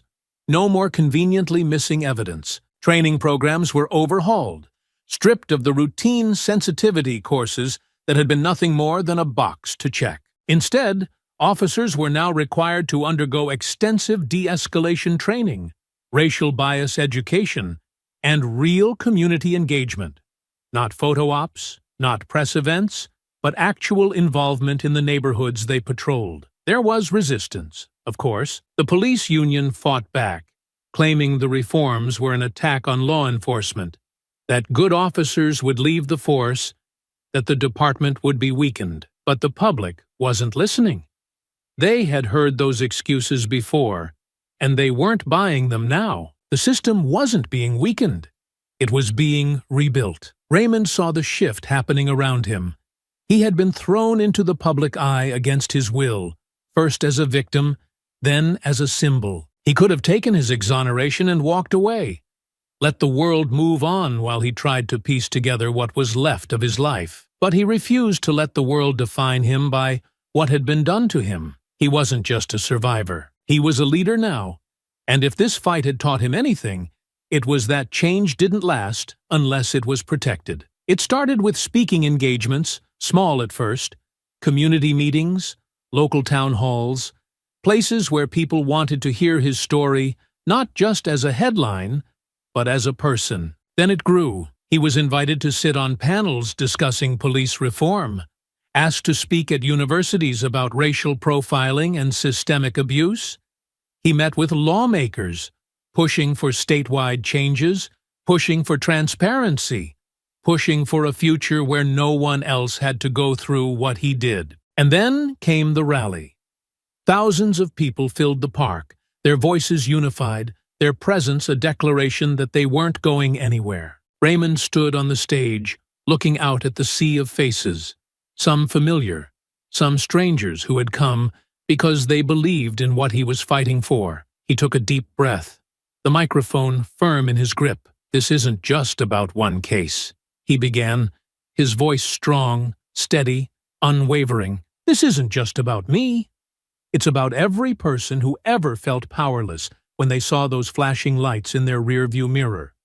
It's about every mother who had to teach her son how to survive an encounter with the very people who are supposed to protect him. It's about every name that never made it to the headlines, every story that was buried, every life that was stolen by a system that refused to see us as human. The crowd erupted in agreement, their energy fueling him, their belief in this moment making it impossible to feel anything but determination. They told us we were imagining it, he continued. They told us it wasn't that bad, that we were playing the victim, that if we just followed the rules, we'd be fine. Well, I did follow the rules, and I still ended up in a cell. A wave of emotion rolled through the crowd. They wanted me to be silent. They wanted me to walk away. But I'm still here, and I'm not going anywhere. The roar that followed wasn't just noise. It was power. It was the sound of a city that refused to go back to the way things were. The fight was over. For the first time, the people had won. And Raymond Carter was finally free. Raymond Carter walked through his neighborhood, the place that had shaped him, the streets where he had once been just another black man, moving through a world that didn't always make space for him. The air was crisp, the late afternoon sun casting long shadows across the pavement. The familiar scent of grilled food drifted from a few houses down, the laughter of children echoing from a yard where they played without a care. Everything looked the same, yet it felt different. For the first time in a long time, he wasn't looking over his shoulder. There was no police cruiser creeping along the curb, no wary stares from neighbors who had grown accustomed to the presence of officers prowling for an excuse to stop someone who looked like him. The tension that had once settled over these streets like a fog had begun to lift, little by little, day by day. As he walked past the corner store, a place he had stopped going to after Hale's unit started making a habit of harassing people there, he noticed a small group of young men leaning against the storefront, talking and laughing without worry. One of them spotted him, nudging his friend before stepping forward. "Yo, Mr. Carter," the young man said, nodding respectfully. "It's good to see you out here." Raymond stopped, offering a small nod. "It's good to be out here." Another one, barely out of his teens, adjusted his cap. "You really did it, man. You took 'em down." Raymond shook his head. "We did it, all of us." The group murmured in agreement, the weight of his words settling over them. They had all seen the footage, heard the stories, felt the shift in the air when Hale and his team were finally removed. It wasn't just about one man.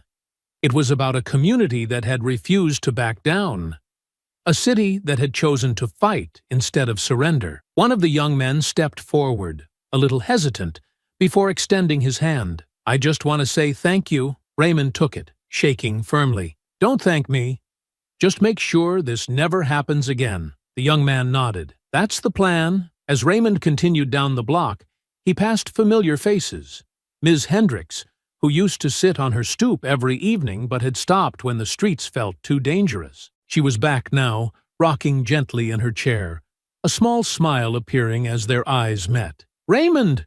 she called out, her voice warm. "You walking different now," he chuckled. "Yes, I am." A little farther down, kids rode their bikes up and down the sidewalk, their laughter ringing through the air, unbothered by fear or the possibility of being stopped for nothing. Their freedom felt real now, not just something that came with conditions. Raymond turned onto his own street, where his mother's house stood just as it always had, the porch light flickering on as the sun dipped lower. Dana was already outside, leaning against the railing, waiting for him like she had been since the day he came home. She smirked. "Took your time, huh?" Raymond shrugged. "Had to take it all in." Dana studied him for a moment before nodding. "Feels different, doesn't it?" He looked out at the street, at the way the neighborhood felt alive again, at the way people weren't just existing. They were living. He thought about the journey that had brought him here, about the nights in that holding cell, about the fear, the rage, the uncertainty. But now, there was something else. Peace. "Yeah," he said, exhaling slowly. "It does." His mother stepped onto the porch, wiping her hands on a dish towel, her eyes soft as they landed on him. Come inside, baby. Dinner's almost ready. Raymond smiled, feeling the warmth of home wrap around him. He climbed the steps, pausing for just a second to look back at the street, at the place that had once felt like a battlefield. Not anymore. This wasn't just his victory. It belonged to all of them. I hope you enjoyed that story. Please share it with your friends and subscribe so that you do not miss out on the next one.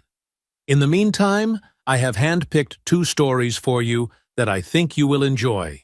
Have a great day.